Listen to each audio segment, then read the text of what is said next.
I can project. He just wants I'm an to be up Irishman. there. I can be loud. He just wants to be up there every We don't want time. to miss a word. So this is a poem from my blog, 36 Views of Ananta Kahan, which is the mountain behind my house.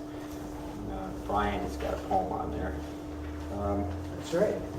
This is a memory from my childhood. When I had it made, I had loose teeth because they became nickels under my pillow.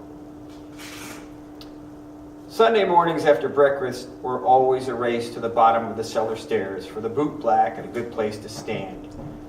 If you were lucky, you got the old yellow kitchen step stool with the fold-out steps.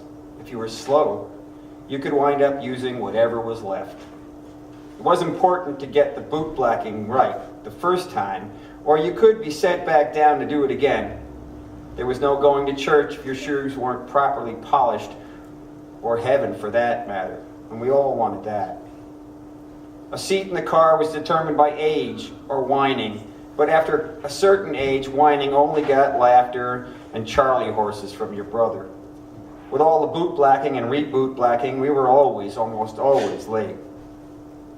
There's nothing like the feeling you get when your nose is flattened against the window of the Vista Cruiser station wagon while your entire family, minus yourself, leans into the curve as you pass through the traffic light just when it's turning red because your dad is the head usher and there's no walking in late because you didn't get up early enough to blacken your boots in proper time before it was time to leave for Mass.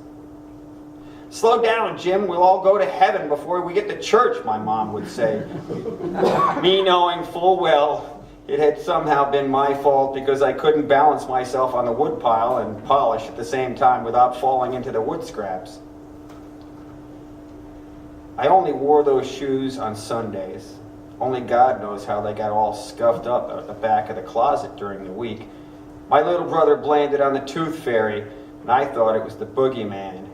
Probably had something to do with the time that my brother and I spent in the playground after church. I didn't think the tooth fairy had anything to do with it, because he was an all right guy, especially when he slipped a nickel under my pillow and kissed me goodnight, in spite of my inability to boot black my shoes and his need for speed. A good role model doesn't know he's teaching you, even when he is.